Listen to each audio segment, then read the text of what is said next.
We were there for 5 days. You recorded that in 5 days. We recorded it in 3 days and then mixed for 2. Holy shit.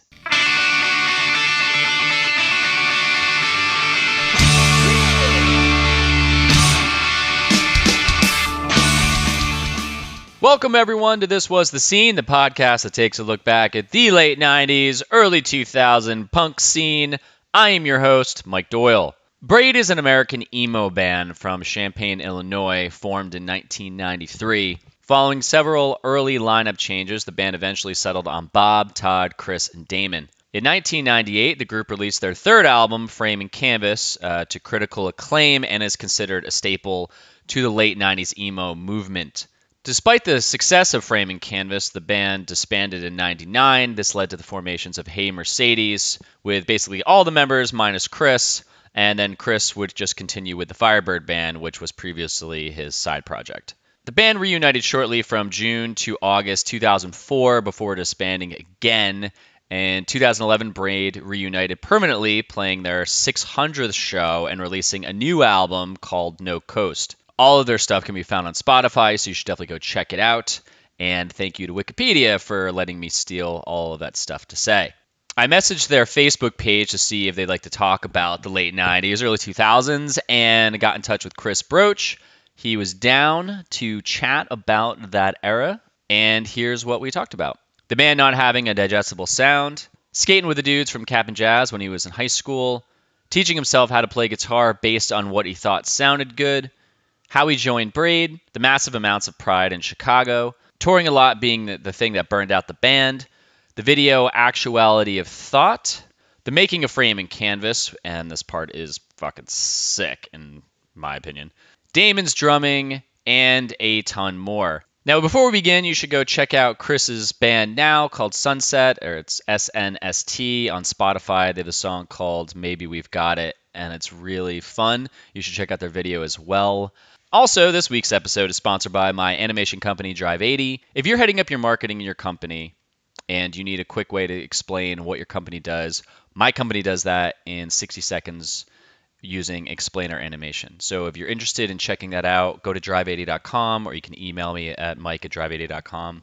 Also, if you are a marketing agency and just need someone to animate the graphics that you've already created for your clients and get some video out of it, then you can email me as well. If you'd like to support the podcast itself, you can just donate as little as $1 a month through Patreon by going to thiswasthescene.com and clicking on the button at the top of the page that says here, click here for bonus material. Or you could just do a one-time donation by clicking the donate button. But it really helps if people share this and subscribe. Go to my Facebook page, which is This Was The Scene, and you can share posts and tag people. And it just kind of just helps this thing spread, which is cool because the more interviews I get, the more people are down to talk and talk about that time period. Great. Feel free to subscribe, leave a review, and share this with anyone who would love some nostalgia, like I just said. With that said, let's get started. Actually, it kind of lucked out for myself because I got to geek out on a whole bunch of Braid stuff in the last, like this morning. I was just like going back over Frame and Canvas and just like, fuck, I love that record so much. Oh man, well, thanks a lot. It's 20 years old this year. Is it? Oh wow, I guess that is right. Yeah, because I used to be in a band in New Jersey, and I remember we were on tour, and I bought Frame and Canvas like around that time, and this was at the time where I was listening more to like the skater punk shit and like all the poppy stuff. So when this came in, it was such a leap from that and such a distance from this digestible music into this super technical album. And when I got it, I was like, I like this, but I'm not ready for it yet. And then I think in 2004, I re-listened to it right when I was prepared to like get it, and I was like, "Holy shit! How did I not love this record so much back then?" That's crazy. We've talked about this, me and some of the other guys, just how I think that like I don't when I play the music, like when we're playing it, I don't feel like it's heavy or difficult, right? Yeah. But when I go back and I listen to it, and I haven't listened to it in a while, we're not an easy first listen, I don't think. Well, especially for that time, it was such a jump, and I definitely want to talk about this later on. But that was the thing, 'cause you got to think about people are digesting so much. I don't know, just easily, like metaphorically, just easy snacks, I guess. Like the sweets and stuff. And you guys come in, and it's in there. It's very catchy and things like that. But other songs were just so fast, and you guys slowed it down and made it technical, where people it was such a difference for people, I think, or for me anyway. But yeah, I don't know where I was going with that. Yeah, no, I mean I don't really know where, like from our point of view, we were just trying to make music, and so it was a combination of all the stuff that we had grown up doing, right? I mean, we all listened to a lot of the same punk music. I grew up listening to lots of different punk, everything from like hardcore, like Minor Threat, and all the way to like The Cure or whatever, but really heavily influenced by sort of DC, Discord scene. So, we were sitting in the Midwest, where there were a lot of bands at that time, like Screeching Weasel, a lot of these pop punk sort of bands. Green Day would come through, and that was sort of the skater punk stuff. And Suicidal Tendencies was happening, but there was this whole other scene from DC happening, where these bands were experimenting with, different time signatures, and like bands like Hoover and of course Fugazi and Nation of Ulysses and things like that. And we were sort of all influenced by that stuff, but also with what our friends were doing. I was, like Captain Jazz or a band called Gauge here from Chicago. So, everybody was sort of, we were experimenting with this. Shudder to Think was a big influence as well. Yeah. And I think that, we just took what we knew how to do and just tried to do something. Technically, I don't even know if by the time we got to Framing Canvas, I think we were technically all finally like proficient, right? Oh yeah. But in the beginning, it was more just like, what can I do, and how are we going to do this? Let's do these. What if we did 5 here instead of 4? What if we did this? Oh yeah, that's cool, and that really works. But there was always this aspect of like, there were some times where it was like, well, let's just do this and make it a 5 count here instead of a 4 count, or let's do this. There was a song that we did that was, there was a break that was 2, 1, and 7, and the reason we did that was because we lived in the area code 217. It was just stupid, like sometimes it was thought out, but sometimes it was just, this is the way that it flowed, and eventually it became like, I think earlier on in my life, I was influenced by jazz and other stuff, and so jazz always had interesting things happening, and like polyrhythmic things happening, and someone would be playing in 3s while someone else is playing in 4s, and eventually those all come back after 12. Well, that's what I want to get into. So you're going in the perfect direction, because this whole podcast is all about the late 90s scene. And when I first started it, it was about just focused on New Jersey. And then I was like, well, let me talk to the bands that influenced me, and I think a lot of people. And the way I structure it is really going kind of an origin story that leads us to the time that you guys leads us till now. And a lot of the bands I'm talking to now have were bands that broke up, and then some of them actually get back together here and there. And you guys actually kind of quote unquote just reformed as Braid, and you just play whenever and then record whenever. But right where you started from is where I really wanted to, right exactly where I wanted to go. It's like I want to find out from you, because I have a feeling from listening to the way you play guitar, and like I've seen a lot of videos of you playing guitar, and then you guys as a band, you guys are very technical musicians from what I can tell.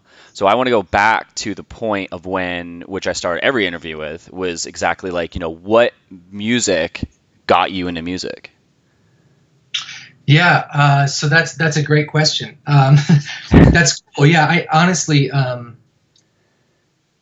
was, I played in band, right? So I played clarinet, and then I played saxophone, and then I played bass clarinet, and that was through junior high. And then when I got to high school, I didn't want to be a band nerd and I didn't want to do marching band. So I kind of just stopped because I had started skateboarding.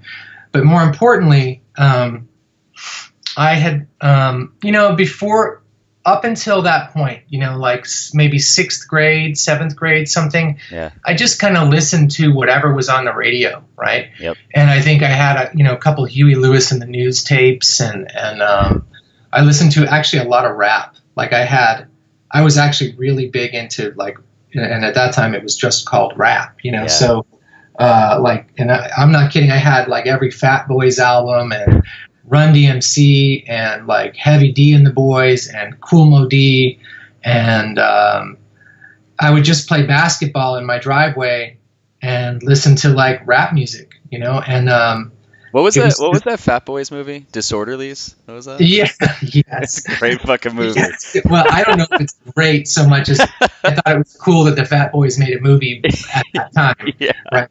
But it was I'm sure it's awful. I don't even it'd probably be a giant piece of shit like Howard the Duck, but yeah, exactly. And then I got a little bit more into like someone showed me like 2 Live Crew, and then I got into NWA and a little bit more of that sort of that style. Yeah. And it was, wow, this is crazy. I've never heard anything like this.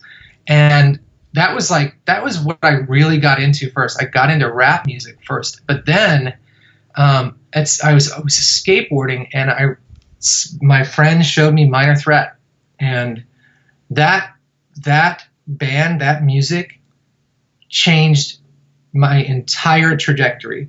So, what was it about it though? I always love when people, they'll say that as a top level, like where did it hit you personally, and like why did it speak to you so much? I had never heard anything that sounded like that before. I didn't know, I never heard anything like that. And this was probably 89, 88, something like that. It's certainly after Minor Threat had broken up.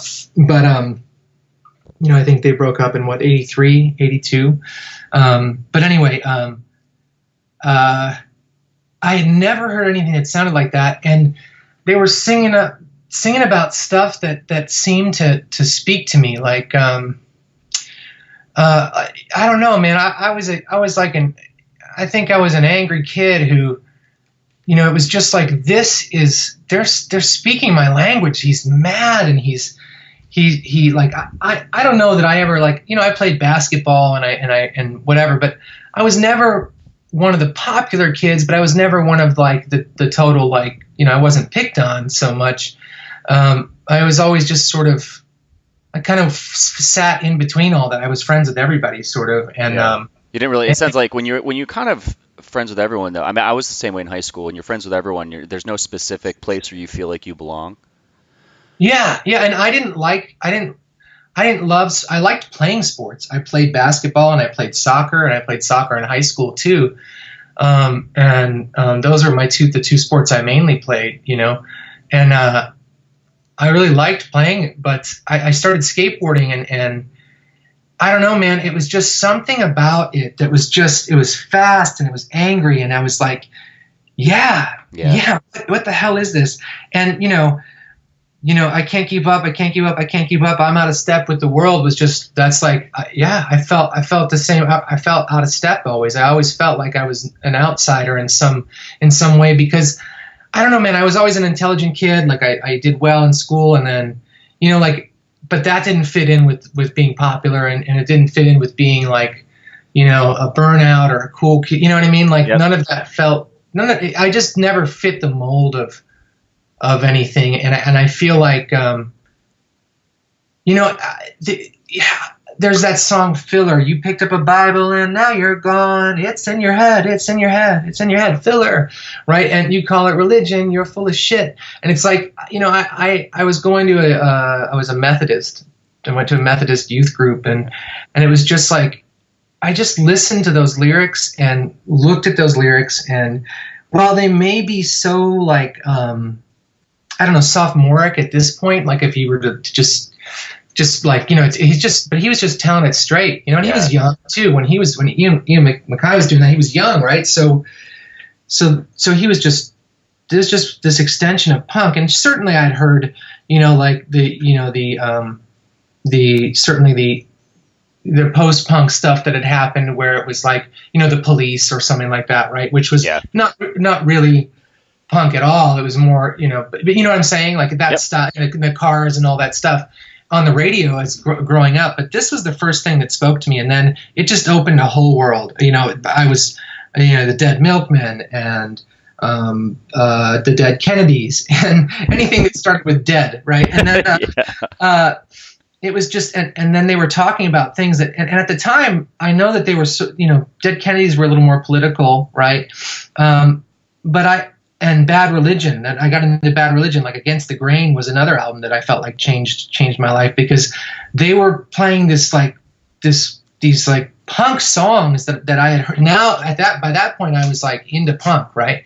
And at the same time I was in high school taking like harmony and arranging classes. So I'd stopped doing band, but I'd started taking it was called harmony and arranging, which was just like composition class. So we learned how to compose. I already knew how to read music and write music and Are you a big theory guy? Like, did you understand theory? I did. I used to more than I do now. I get it. I do understand it now, but I'm not. I'm more of a ear trained person when it comes to anything that I play now.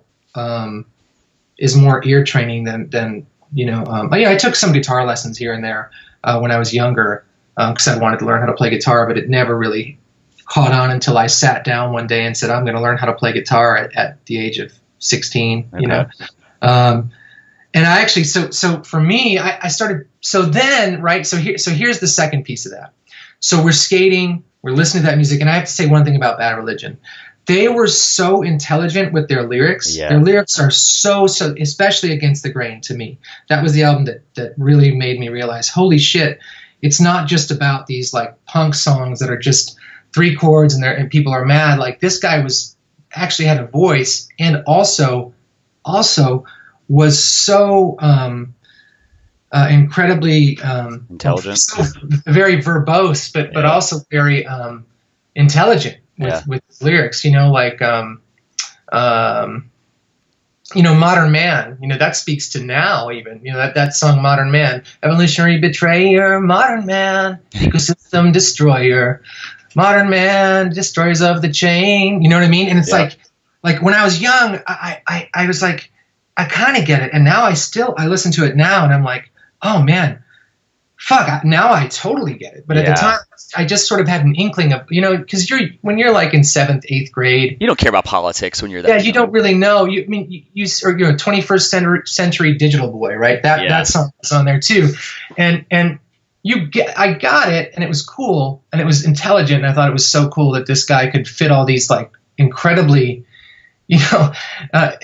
all these, I don't know, just very verbose, right? Oh, just so like super smart lyrics that he crammed together, like Stranger Than Fiction. I mean, just how he piles all that on, and it's all this, everything's a complete thought, and it's just so in depth when you're like, you go back and read one line, you're like, holy fuck. Exactly. And it's like, you're like, what? And then of course, like the Descendants, I got into the Descendants, and that was like kind of the opposite side of the spectrum, right? Like, like a little bit more just from the heart. I mean, those songs were great. Like the Descendants are actually still a great band, right? Yeah.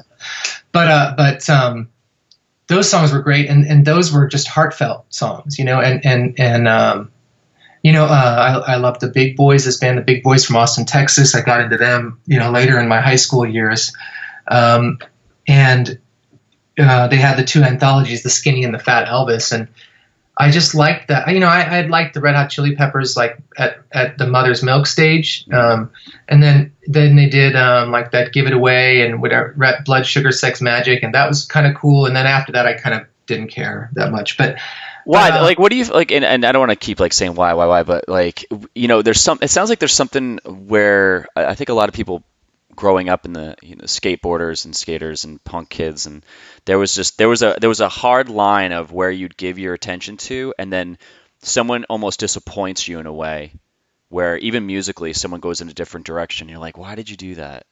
And I feel like Yeah, I think it's because here's the thing. You expect something, right? So you're like, okay, well, here's what I expect from these people, and you're putting them on this pedestal anyway.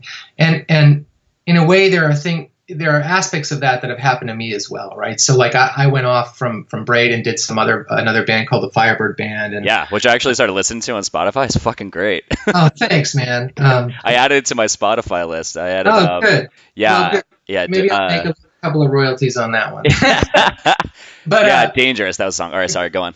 oh yeah, thanks. Yeah, and it was a lot more. That was like more dance, right? Yeah, and, totally. and dance punk and stuff, and that was like combined. That almost combined my like love for like electronic like programming and beats. Like from where I started originally with like hip hop and rap, and oh, okay, I can see that. And like dance music, and then the punk aspect of it, where I'm still playing guitar and it's just fun, Yeah. And I have a new band called Sunset. It's SNST, and Yeah, it's fucking great too. Oh, thanks, man. Yeah, maybe we've got it. I love that song so much. Oh, yeah, and that's again, you hear that? That's just a straight, electro beat. Super pop. You actually made me want to go out and buy one of those things you have in the video and start making beats, just so I don't have to Yeah, exactly. Just get a machine and make a beat, and it's very simple, but it's effective. Well, did you find that when you started doing that stuff, because you kind of went in that direction when you're doing Braid, and I read about that too. You were kind of, because when Braid broke up, and we'll get to that later on, but you had started doing Firebird Band. Mm-hmm.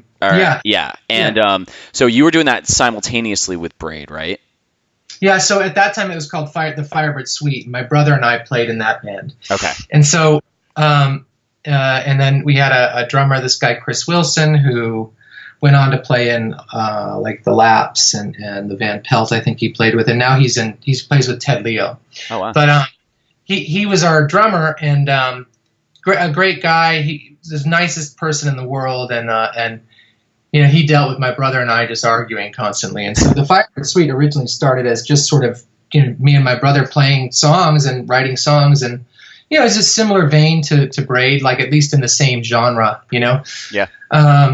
And then we sort of moved on to, and then we became the Firebird Project. My brother quit the band. He was focused more on school, and I was trying to tour more and just do stuff. And then Braid sort of broke up right then around 99. In 99, Braid broke up, and then I was looking to do I had bought a drum machine. I had done some stuff with the drum machine, and done some programming. And I had started to do that because I thought, this is cool. Like, this is great. I can program some cool stuff into this. I had a workstation synth and like a drum machine, and I would MIDI them together, and I could play along to it, and it was super fun. Yeah. And then it was like, wow, well, I remember at one point saying, hey, because I had started messing around with drum machines, and saying to Braid, like, and I think at that time, like, they refused to put out that record that had like a lot of electronic elements to it. Yeah, Shape of Mind to Come. Yeah, exactly. And we had listened to some other bands that had some, like Radiohead was obviously starting to do that. I think OK Computer had just come out. Yeah, and Kid A came out and all that. And Kid A, and then and so I was like, hey, there was this breakdown in the song. I'm like, this would be so great if we just threw a drum machine here. And I remember it's a vivid memory, and Damon knows this now. He I don't know if he remembers it, but he's heard me say it. And we're all friends, so it's fine. Like, I'm not offending anybody, but I remember him saying, like, hey man, why don't you just save the drum machines for your side projects? And it was just like, whoa, man. Like, I was like, that's just, why, like, why wouldn't we try something fresh? And I was really upset. Like, and it wasn't like, I was like, oh, all right, and so I guess we're not going to grow. We're just going to do this way. And so I think that was sort of the beginning of the end for me. And it might not have been that Damon said that. We might have already been having some issues, Yeah, well, I definitely want to get into that, but yeah. I want to kind of go back, because you jumped so far ahead, but I have so many questions in between. Sure. And we're definitely going in that direction of where you start doing something and people expect it, and then they show up there and you're doing something different, and they're kind of like, well, this isn't what I expected. You're like, well, you have to, if I'm going to grow in this direction. I didn't say it was Braid, I said it was this band name. So you decided to come over to this different house and come Right. to the party that you didn't Yeah. really like, but it's not what you were sold on. And open up your mind. But that that was my point, though. It's happened to me, and so yes, but I know I did it too. So when I heard when bands would go in a new direction, or they would do something like, I'm like, oh, this isn't what I liked about this band. So I would like the first 3 albums, and then the next album I'd be like, oh man, what are you guys doing? You know, and then they'd kind of lose me. You know? Yeah. And but I think that's like a level of sort of, you get used to something as like a teenager, right? So you're between 12 and 22 or whatever. Like for me, I would get used to what I liked.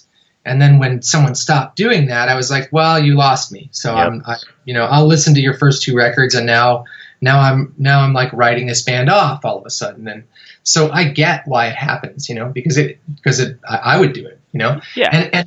And I don't know why it was. It was just, and the other side of it was, there was this weird thing about selling out back then, like, because at the time you could make a living as an indie artist, right? Yeah. And if you signed a major label deal, we all knew that like you were in it for, you know, not the right reasons or whatever. But, you know, really everyone's just trying to make a fucking living. Oh yeah. Like when you know, but we didn't look at it that way, right? We were, you know, when you're 15, you're like, you know, and it was such a big deal back then because it was more like, we felt like you should make a living, especially coming from having that sort of Discord mentality, like Discord Records and Ian MacKaye and fucking, you know, Guy Picciotto and all those guys, doing it all on Discord and still touring the country and still playing for $5 shows and all that. Yeah, $5 shows and still playing, like, you know, I'd seen him in small venues, and then I went to see him at the Aragon Ballroom in Chicago, which is like a 3,500 seater, you know,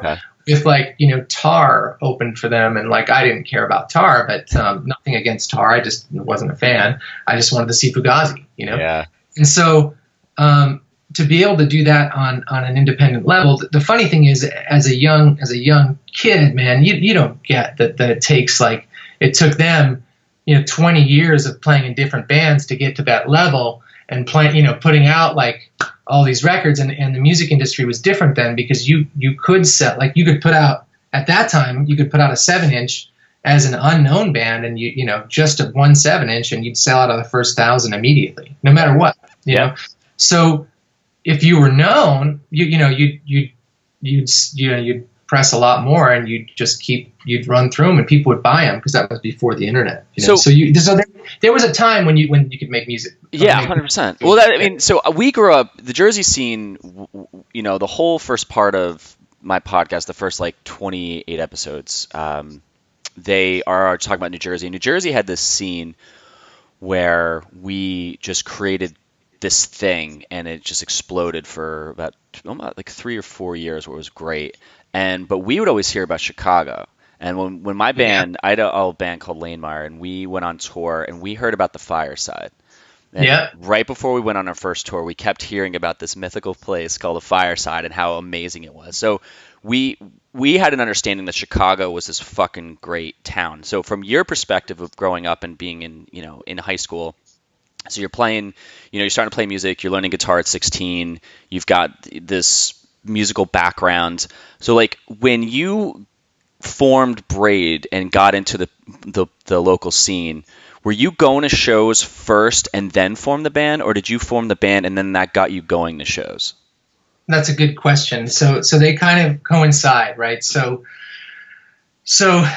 I had been, you know, I went to high school in a place called Wheeling, Illinois, and we all went to high school with with the guys in Captain Jazz and oh wow, and then you know, this band Gage was from around there. So I started going to like, so from skateboarding, I met these guys who played in some bands, and I met, you know, Victor and I, you know, a friend of mine, guitarist of Captain Jazz, and he and I skated together, you know. That's crazy. And like, Tim would come skate, Sam would come skate, we'd all skate, you know, and a bunch of the other guys in a lot of the other bands. So it turned out all these guys were in bands. So I started going to shows to check it out, and we formed a band. You know, I was in a couple of bands with some of my friends who were those guys were all a year ahead of me, except Mike. Mike's a year younger than me, but so they had some other band before Captain Jazz that was all the same guys except for the drummer, and then Mike actually came over when they became Captain Jazz. And I remember getting their first demo tape. Like Victor got in my car and played it in my tape deck, and we just listened to it. And I thought it was the greatest thing ever. Yeah, it was different too for that time. It was totally different. I was like, this is, and again, I was at that point I was wide open because I had been exposed to like Minor Threat and some other stuff, and actually Tim's the guy who introduced me to the Nation of Ulysses, and I hated them when I first heard them, but then about a year later or however long later, he let me borrow the CD. He's like, hey man, I know you like Minor Threat, you probably like this band Fugazi, and then he gave me Nation of Ulysses to check out. And I had another friend who worked at a record store near my house. I could walk to it, so he would always show me stuff. But that said, that's how it started. I started checking out stuff that people would give me, and then like I remember Tim walking through the halls saying, "Hey man, we got a show coming up. You should come." Or we're on this comp, and he would be selling comps, that where Captain Jazz was on a comp in high school. Like this was happening in high school. Yeah, in high school. Oh, that's wild. So like we went to, I went to my band, one of my first bands opened up, played with Captain Jazz in Tim and Mike's mom's basement, Now, was this in Wheeling? Was this in where you grew up, or was it like out? Because I know you guys are Chicago is the main part is like the city part, but then what we learned was there's all these suburbs where a lot of the music was happening. So and that's where so it's the northwest suburb, and that's where Captain Jazz is from, and that's where I was from, and there was some west suburbs that had a different scene. Like Bob Nana Bob from Braid played in a band called Friction that was from Lombard area. And Gage was from Lombard is a west suburb, and then there's another area like West Chicago and I can't remember the names of the other suburbs out there, but those are the other suburbs where a band called Gage was from, and there was some other band like Sidekick Kato. I don't remember. I think they were like a northwest suburb band too. Okay. And there was some other band then there were other bands that were Chicago bands like Apocalypse Hoboken and a lot of those punk bands, and But there became a pretty quick. It was pretty obvious that there was a separation in the scene. Like at the time, sometimes there would be band shows where Smoking Popes might play and Captain Jazz might play. But or the Bull Weevils or and Oblivion was big back then too, right? Oblivion, yeah, or No Empathy or any of those bands.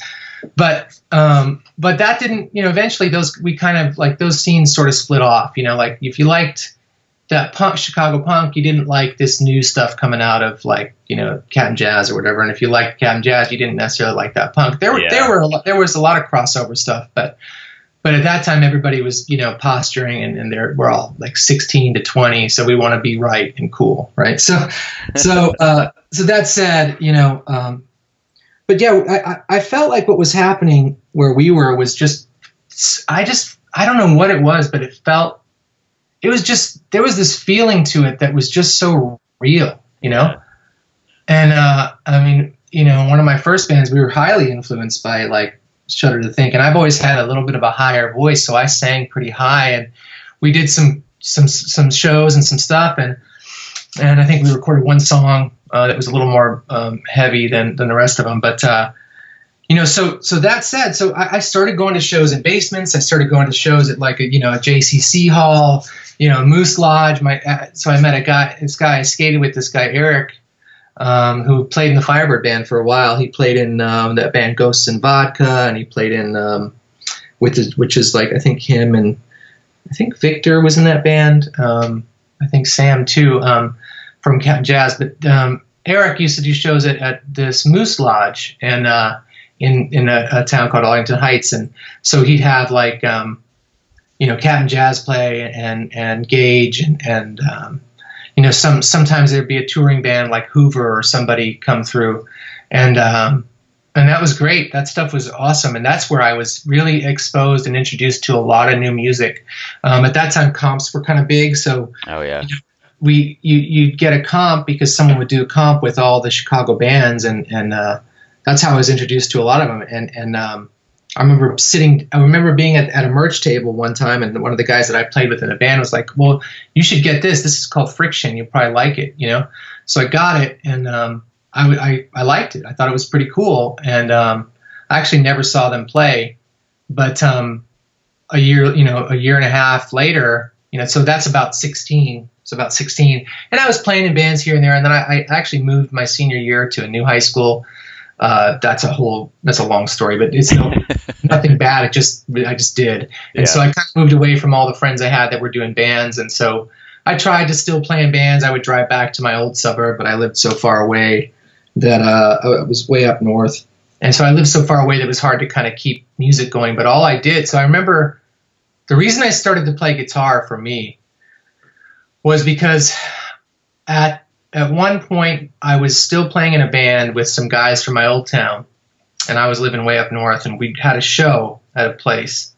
And we showed up, and the guitarist decided he wasn't going to play because I think we were all straight edge or something. And so he was like, he wasn't going to play because the owner wanted to search his bag. And he said no. Because he's like, I'm not bringing alcohol in. You may not search my bag. Like he was just taking a stance, and I thought it was for no reason. I'm like, just let him search your bag, no big deal. Yeah. But I thought it was for no reason, and so we took all our time and everything to set up this show and get out there, and only to like turn around. And at that time, we only had one guitarist, and I was just singing in bands at that time, just singing. So then we went on to, so then I was like, fuck this. I'm going home and I'm learning how to play guitar because I could play, but I wasn't very good at all. Like I remember him trying to show me parts so that we could have two guitar parts. And I was just I just couldn't do them, Was it like the positioning the fingers for the notes and things like that? Just getting used to that? It was just too fast for me to do. Like I could do it if I had enough time or enough practice, but I just wasn't good. So I went home, like after that show, I was like, fuck this, I'm done with these guys. And so I went home and just started playing guitar every single night for like 3 hours. Wow. Sitting in my house with headphones. I had a guitar amp, a Marshall combo amp that had a headphone out. So I would just play with my headphones in for 2-3 hours a night. Were you listening to yourself, or were you listening to? Because I remember when I started playing bass, I put on Rage Against the Machine's first album and just learned. I had a snow day, and I sat there for like 3 hours and just learned it as best I could. Did you? Yeah, no, I never, ever did that. And I know there are people who do that, and like you did. I was always just focus on like your own style. Yeah, I just wanted to just do. I just wanted to play and make the guitar do something cool. Wow. And so I just started playing and finding out. I knew what a power chord was, of course. I knew all the basic chords and how to do bar chords and stuff, but I just wanted to focus on making it sound cool. What was the instrument you started with? You said you played clarinet in the band when you were in middle school? Yeah, 5th grade. So did you have like the idea where you translated notes over to chords where you're like, well, this works like this on a clarinet and then this would work like this on a guitar, or did that not ever bridge? No, it didn't bridge till later, to be honest. It's until I started really doing a lot more stuff on my own, like arranging and things like that later. Okay. But it was literally just like, it was so foreign to me because I had played, reed instruments with reeds and fingerings, Yeah. And I'd taken like a beginner guitar class at my high school had a guitar class for a period. So I would take guitar class and, classical guitar, and, of course there was still like, that was 1990. So there was still, my freshman year.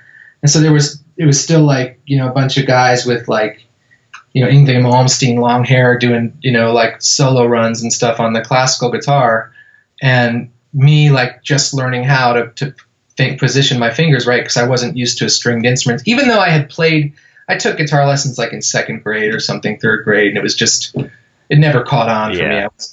I actually had an electric guitar at home, but I didn't play it that much. And when I did, I actually think I tried to learn how to play the Star Spangled Banner like Jimi Hendrix once. But I always did it by ear. with a guitar. So I never would look at music or listen to much music and try to play it. I just played by ear, you know? So when you were doing this, you're at home, you're practicing and learning this. It was this around the same time. So then did you start getting confident in playing, and then you just kind of bumped into like how did Braid form? Because Braid form was already a band prior to you, and it started with it was like four completely different people except for Bob. He's been there since the beginning, but there was like a girl in the band too. Yeah, Bob, Todd, and Roy Bob and Roy were there from the beginning. Bob and Kate, Roy Kate the Roos or Kate Russ. Kate Roos, I think. Okay. Yeah, and so she was the original singer of the band, and then and then Bob took on after her, right? Yeah, and then Jay Ryan played bass. He played in Dianoga, and he does a screen printing business. Right, actually, I just ran into him the other day at a park at this big what was it, marshmallow roasting festival, like out here in the burbs. I ran into him. He was with his kid, and I was with my kids, and it was crazy. I was like, wow. Jay? He's like, yeah. He's like, hey. And I'm like, I was just crazy. So but that's nuts. Yeah, it's nuts. But that said, yeah. So they were a band, but that was the thing. Like they were a band, and then you came in later on. So how did that transition? Because this whole time you're now teaching yourself guitar, and you came in as a guitar and vocalist. Right. I actually came in as, I think, just originally the vocalist. So here's what happened. Okay. So I had been playing guitar and just really working at it and just whatever, And then I went. So I actually Braid had put out one song, and I had that song. It was on a double 7-inch comp called Ghost Dance, because Captain Jazz had a song on there. So, of course, me being friends with them and being in school with them, I bought like all the stuff they were on, because it was like at that time you would just buy a record and it was like, $7 or $6 or $5 for a double 7-inch comp with with bands that you're excited about. And so I had that song and I had heard it, and I knew who Braid was. At least by name. I thought it was fine, if you listen to that song, it's called Elephant, I think. Okay. And maybe it's fine. For that time it was interesting. It's all right. Probably went over fine live. So what happened was I got into U of I in Champaign, and that's where Braid was, and I didn't know that, but I had a friend who's like, hey, man, I'm going to see this band. It's Bob Nana from Friction, because we both knew, I knew who Friction was because I liked their music because they were in the same scene as the bands that I was friends with. So I went down there and before we even started my first class of the semester, you moved down to college and it's about 3 hours south. So I was in the dorms, Yep. And my friend's like, yo, man, let's go see this band. I talked to Bob, I've been, I think at that time he'd like emailed him or something. Email was like fresh new, like, and we got an email address when we went to school, and I didn't really use it, but, so this was 94. Okay. So, like August of 1994, and I was still 17. So I was always like, I was one of the youngest in my class. So I was always like, almost a year behind most people. So that said, I went to the show, and my friend introduced me and said, and I remember Bob saying that he said something like, Bob's looking for a singer. He's like, well, I know a guy who's a singer, and he introduced me, and I said, what's up? And they're like, great. And then we started talking about influences, and I ended up talking with the drummer the whole night. This guy, Roy Ewing. And we just sat down and talked the whole night. There were other bands playing. I don't remember who it was, but I said, hey, you guys were really good, except for your guitar player who was out of tune the whole time. But that always bothered me because I was a musician, and it's like your guitar player was out of tune the whole time, but I know what you guys were trying to do. So I was just trying to be honest, it sounded cool. You guys just need to work on that piece of it, And so we started talking, and we had all the same influences. I mean, like we liked all the same bands, like, and at that time you wouldn't find a lot of people who also liked Captain Jazz. You know what I mean? Yeah.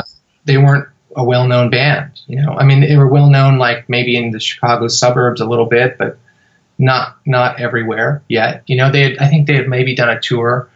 maybe Midwest tour or something. But in any case, and then all the DC bands we liked, and we just commiserated on all that stuff. It was great. And then when I was leaving the show, Roy was going around and introducing me as the newest member of Braid. So I was just sort of like, yeah, sure, totally. Yeah, I definitely want to join, And so I think they were looking for a singer at first, and I did join as the singer. But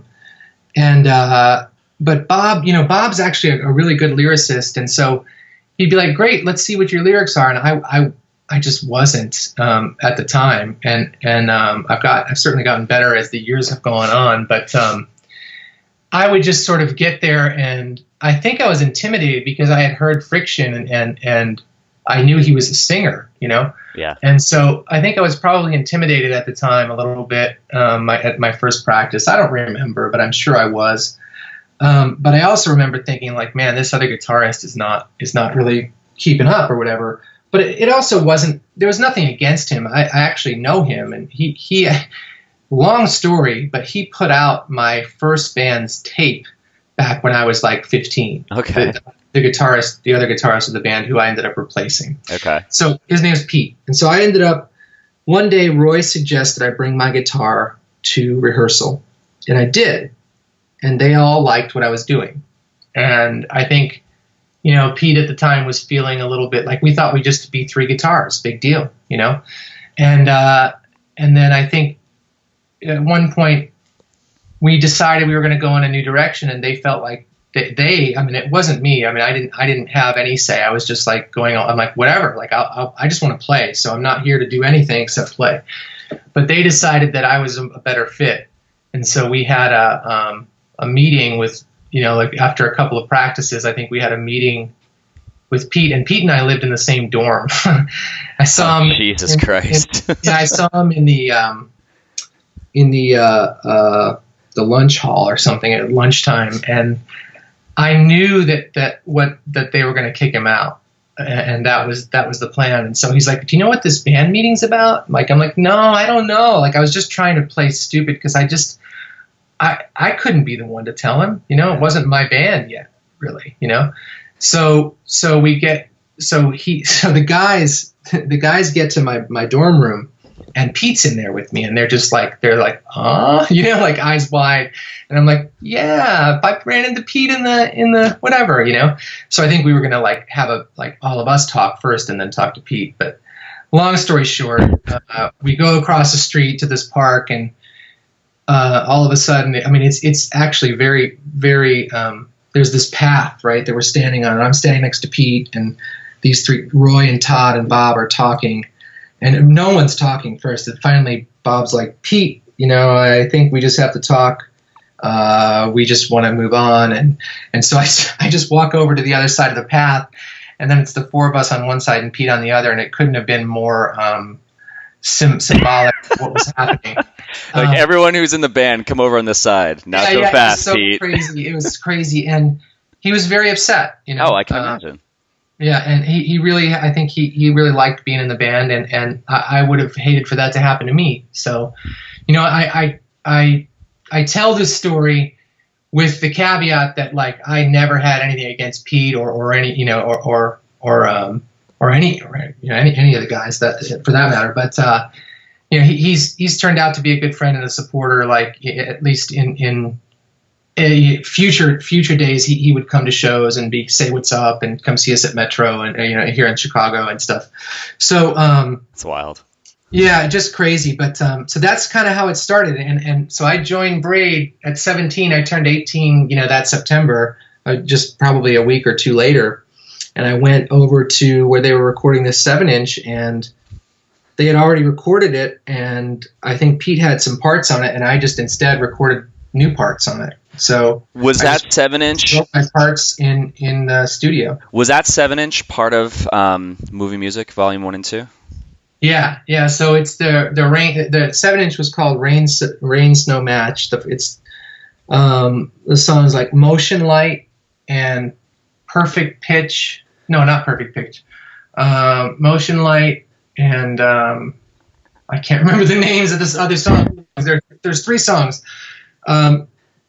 And then Okay. there's one that's alcohol, superhero, cry on demand. Tell me again, my friend, you sounds like violence. That's what it is. Okay. That song is on it, and something else.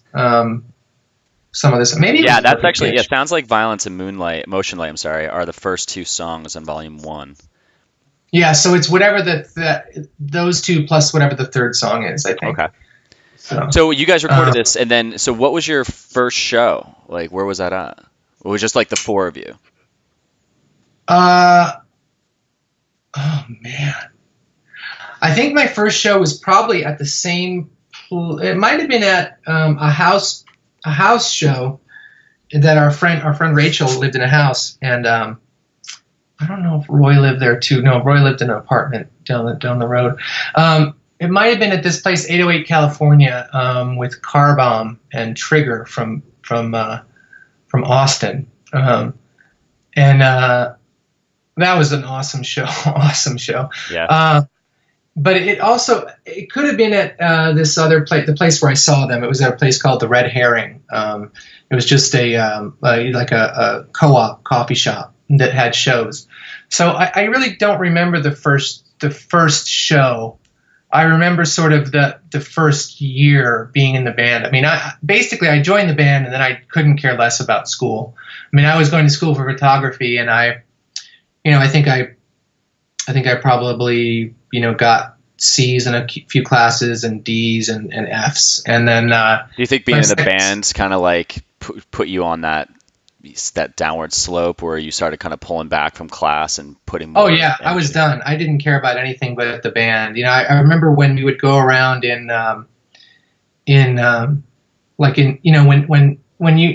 when you first go to school or whatever. I mean, even in high school, like, what do you want to do? Like, what are you doing here, and why do you want to be here? But especially, I think in college, they would go around and introduce each other, like, hey, hey, everybody introduce yourselves and talk about why you're here studying the program or whatever. And I was like, well, I really just want to be in a band, but I like photography, so I'm for that, and that's what I said, and then that's what happened. Well, that was my next question. Like, how far back do you remember from just that when that thought entered your mind and you just said, I want to be in a band? Were you a young kid and just growing up, you were just like, I want to be in a band for the rest of my life? Or was that kind of happening more in high school and college? Well, it started really happening in high school. I think I thought maybe I liked skating in junior high, and I didn't know, and some people might have known what they were going to do in junior high and stuff, 7th, 8th grade or whatever, but I was just sort of, I don't know. I didn't know who I was. You're kind of winging it, just like, I just show up. Yeah, I wore like parachute pants in 7th grade and listened to hip hop and rap music, and and then 8th grade, like, I got a skater haircut. So I had like a mullet in 7th. Actually, 8th grade I had a mullet too. If you look at my 8th grade photo, I have a full on 80s, like, parted in the middle, on the like up high, like. And then long hair in the back, mullet, and then by freshman year it's a skater cut. So all I knew was that I was like, by freshman year, like, I knew that, like, punk rock and this whole, like, when I say punk rock, I mean everything that goes along with that. Because freshman year I was introduced to a lot of other things, like The Cure and the Smiths and a lot of other things that weren't just this heavy stuff. And again, that was still fresh and new to me, all that, and then new wave from the 80s that I had never heard, like, things like Depeche Mode and shit like that. Yeah, Depeche Mode, which I love. I love Depeche Mode. Yeah. So that was really sort of, I think I knew, like, we had started doing bands anyway, right? So I had been playing with guys and playing guitar or whatever, and just playing in a band, right? Yeah. But we didn't really. I think my first show was probably in Tim's basement, Kinsella's basement, I think. And then you guys you start the band. You said, like, the first year you just started playing like a lot of shows. Did you start branching outside of Chicago, or was the scene there just so big that you could just kind of grow there? When I was in high school? Like after college, when you joined Braid, and then you kind of just slowly backed off of photography, and you're like, I just want to do this full time? Yeah. I actually basically just didn't go to class at all second semester, so I was done. Like after my freshman year, I was just done. Yeah. So I actually, so we started doing shows. We were in Champaign, so we were about 3 hours south of Chicago, and so 2.5. But so we would do shows in Champaign. We would do shows. Sometimes I think we were offered. I remember distinctly playing a show in Danville, Illinois, at a kid's 15th birthday party because he liked our band so much. His mom called and asked if we would come play his 15th birthday party, and we were like, "Hell yeah, we'll come play this 15th birthday party. This will be great." And it was in a gym, at like a junior high or a high school or whatever it was, and his whole class was there, and his whole whatever you are when you're 15 or 16, maybe it was his 16th birthday, but we played that, and that was probably one of my it was one of the first 10, 15 shows I played with Braid, and that was 30 minutes outside of Champaign. That was probably the first out of town show I played, and then we started branching out, going to St. Louis or Springfield, Illinois. There was a skate park there that we would play sometimes. And then Springfield might have been the first out-of-town show I played. And then we would start playing Chicago. So that was when Fireside was going. Yeah. So we were doing Chicago shows, and I think we might have played at like a VFW or something like that. And then we started doing. We basically I think we played Metro. Metro's a big place, so they would do these college nights where they would have all these bands from Champaign. You'd give out tickets, right, with your name highlighted, and they'd see how many people came, and yep. we weren't getting paid much, but we were just doing shows at a big venue. I remember walking onto the stage at Metro and being and I think I was 18 or 19, maybe 18. It must have been 18, and I couldn't believe it. I was like, I have seen major acts come through here and play this stage, and here I am on this stage right now. I'm like, I cannot believe it. Wow. And it was just for me at 18 to be a kid at 18 playing in a 1180, it's 1200 capacity basically place at a place where I'd come to see Sonic Youth and bands like that, or I think I saw Curve there and Blur and who else? Juliana Hatfield and when I was in high school, I went to so many. So in addition to these house shows and stuff, I went to concert shows. I saw The Cure at this big World Music Theater here in Chicago, and I remember seeing Morrissey, at another place like that. But I went to shows quite a bit. Okay. I was a fan. I went to everything and anything. I think I saw Green Day and Bad Religion and All and Seaweed play once. Oh wow! And then at one show, and then in addition to going to just house shows, eventually towards my senior year and then getting into college, I started really just going to house venues and stuff because the bands I liked started to be the bands that we would play with, and I was just vibing on that scene, that house show scene and stuff. Certainly we'd play venues in Champaign or whatever, but they were still heavily dominated by this sort of old guard of one club was still more metal-y than anything, in 94, 95. Uh-huh. And you had all these metalheads kind of running it, and they were kind of just jerks, you weren't playing metal, so they didn't like you, Yeah. And then, how were you guys perceived around this time? What was the reaction to you guys as a band? Because your first record it's definitely more punk sounding. It's definitely got integral music parts like Frankie Welfare Boy, Age 5. Yeah. So then between that and then the Age of Octane, is that how you say that? Yeah. It's you could see you guys had this technical side to you in your instruments, and I know that your first drummer Roy, I remember just hearing about him, and he was just fucking sick. And then Damon's fucking sick. So that was the one thing that I always remembered about you guys, because they would talk. Everyone would just knew you guys as this very technical band, and So when you guys like, you're doing these records at that time, your sound's kind of evolving. Like Hmm. it was like, I don't know where we're going with this, but like, what was people's perception of you? Because with the first record, you're progressing. So did they stick with you through that, or did you find that you got more people as you got closer to Frame and Canvas? I think that, yeah, I mean, we certainly got, I mean, Age of Octane got more distribution. It was on a label that had more distribution, that was more worldwide, well, not worldwide, but countrywide at least, Yeah, more distribution. Yeah, more reach.